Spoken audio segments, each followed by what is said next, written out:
Hey, welcome everybody to Spotlights and Encores with Tim and Brad. Really glad that you could join us here on our video. We're going to start each episode with a spotlight. So a topic, an announcement, maybe an artist we love, hopefully some interviews. And today, we have to start at the beginning, which is, just exactly what is the Dynamite Collective, and maybe more importantly, why? Why does the Dynamite Collective exist? And I'll kick it off, Brad, with, it started with the fact that we had music out there. We had recorded an album, and we weren't exactly sure where in the world that it could be sold. It certainly is available in online streaming services, but we wanted a place, that people could actually buy the CD and then eventually the vinyl album. And that was the beginning of it. What was the most exciting part about starting for you, Brad? I think it's to be able to give a voice to those who sort of struggle to get their music or their art out into the world. It's a very difficult thing to do. It's easier now than it was, let's say, when you and I started so many years ago. But still, I think a lot of artists struggle to be heard and to know where to sell their goods, whether it's music or books or art or pottery or whatever. I think the exciting part to me is creating something that we can put out into the world and say, either buy it or not, but it's available for you to hear and just give it a shot. And this is something we worked really hard on and we're really proud of. And we had cool see-through LPs that we could sell, and so it just seemed like if you can't find the market, maybe create your own. Yeah, I think was my thought. And like I said, our music was available on streaming services. We're not trying to be or have illusions of creating something new like that. It's really, some of us, myself included, I know Brad and a lot of people we know, still like that, that physical album. I've got album covers up on the back here behind me on my wall. I still occasionally have CDs, right? You still get some CDs that are in use. And so some of that access to physical media was important. And speaking of physical media, we had friends who had music, CDs, things that maybe they would have sold at a show or an event. And of course, this was created during the pandemic, right? So there was a lack of the ability to do that. But the other thing that was really big, Brad, was you had written a book, and we wanted a place to sell that. So yeah, exciting that there's a place to have those things available. The other thing that inspired me, and I'd love to hear your thoughts on this too, is I immediately thought of open mic experiences. And so when I think of the dynamitecollective.com, I think of just another iteration of open mic. Yeah, I mean, we had spent a small chunk of our playing career sort of hosting one, right? And we were really excited to be able to give local musicians who had never played out or weren't sure where to play out or wanted to sort of introduce the people in their town to their music. Where could they go? They weren't sure. We gave people an opportunity, and it is very similar to the website, right? That we know musicians and people who are creators and have content, and we say, here is a place for you to be heard. And it can be a community of people that we know and people we don't know, and friends of friends and acquaintances and the like. But right, we loved the open mic experience. We loved being able to host and give these people time, whether it was 15 minutes or half hour, whatever they had.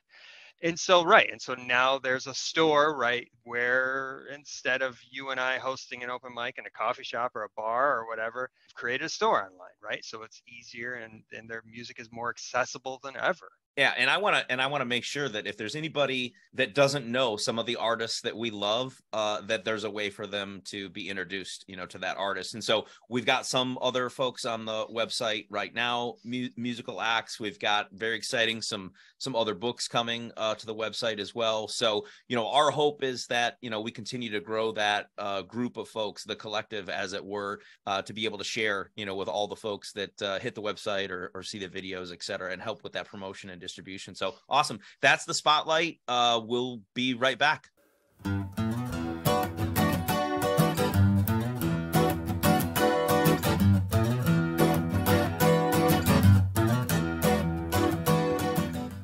Hey, welcome back. This is Tim and Brad, and this is the part of the show that we call Encore, a spot reserved for something fun. And today we're going to take questions. Don't you just love it, Brad, when you're at a show and the artist says, hey, I'm taking questions from the audience, right?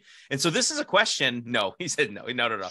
This is a question that a lot of people have asked me, and very few people know, even people that know us very well. But a lot of people have asked this. And so I'm going to pose it to you. I've had a few minutes to think about it, and I want to see how good you do on this test. How many? Remember, I worked at the fair guessing people's weight and age. Don't forget.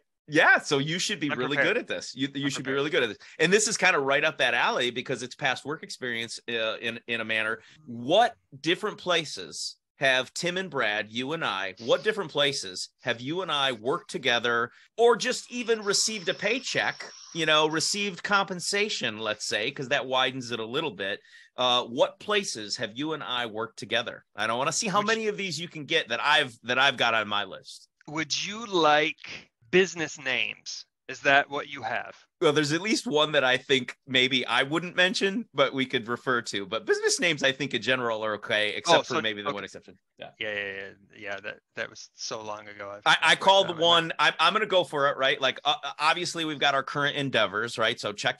We check those off the list. Okay. But there's the one that I was thinking of that is, I'll call it the name that shall not be spoken. But yeah, we worked in Ann Arbor for a handful of years together.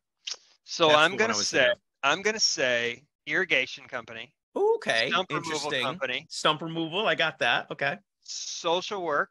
Yes. Yeah. I'm going to say that name. I'm going to say Brighton Hospital. I'm proud of it. Yeah. We worked at Brighton Hospital. Hospital. And I'm going to say for my fourth would be the tech company in Ann Arbor that we both worked for. Right. That's the one that I say can't be spoken. Right.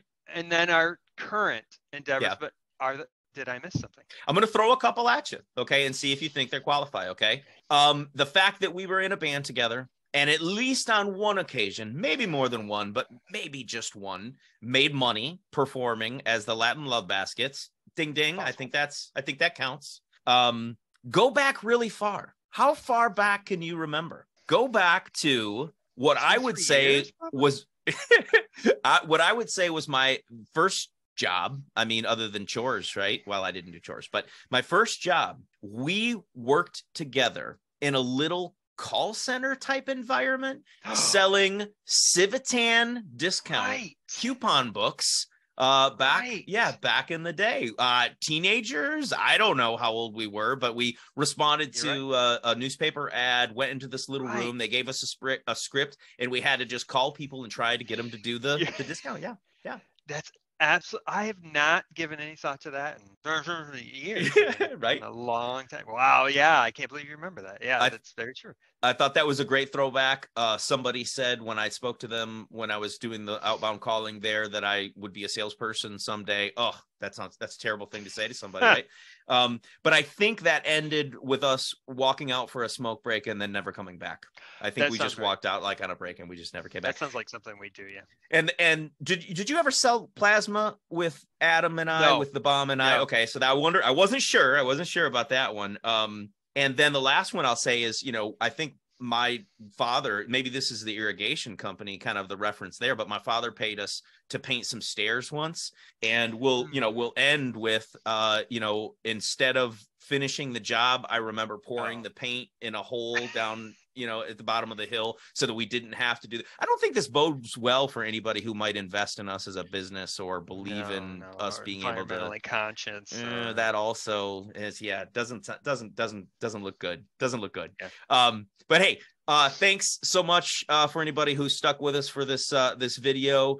And that's a wrap. We hope to be back really soon with some other exciting things to announce later this month. And goodbye from Portland. Goodbye from Ann Arbor.